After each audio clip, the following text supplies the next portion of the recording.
Skifte bremseklodser på en V-bremse. Kontroller, at armene rent faktisk kan bevæge sig, så der ikke er tale om, at der skal udskiftes en helt bremse.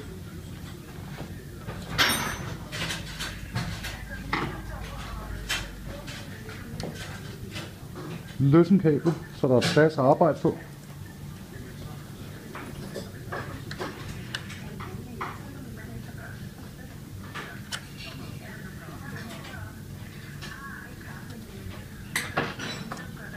Og montere de gamle bremseklodser.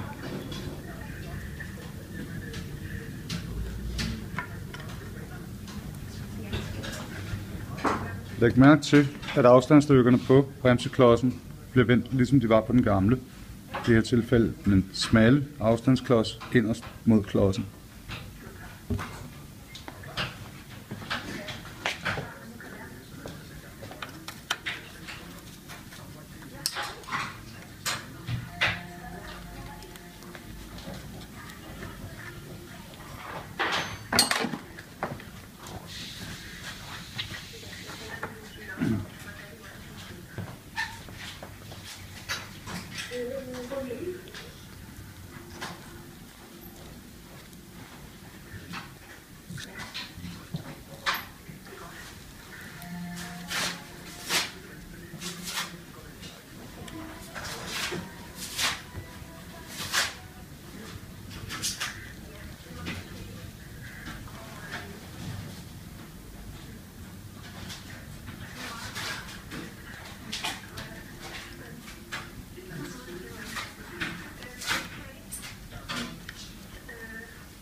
Vær opmærksom på, at der er tog inde på klodsen, så den ikke hyler, når der bremses.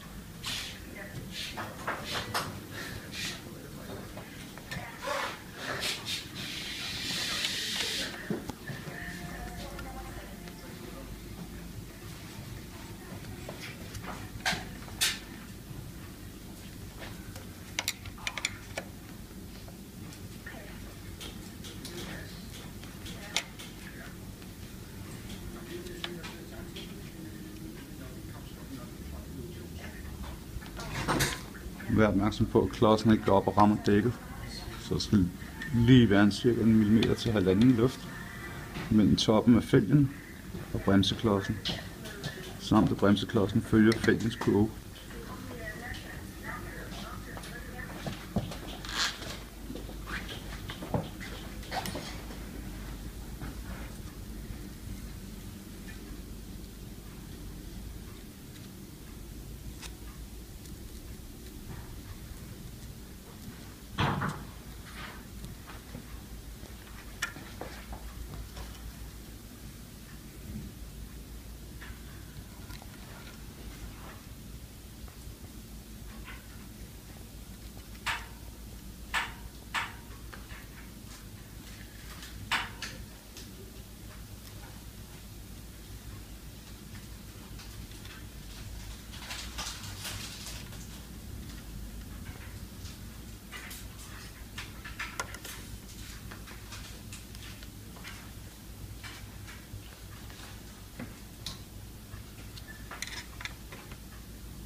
Efterspændt kablet, hvis bremsen er så kontant som den skal være, eller stram kablet lidt op ved at løsne bolten og trække en smule i kablet.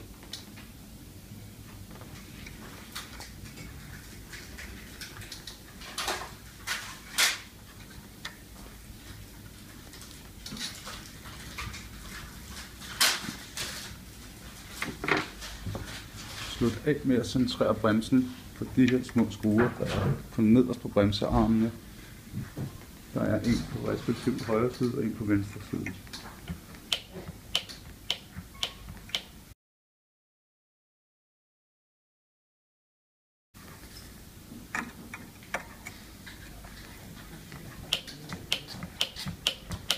Således.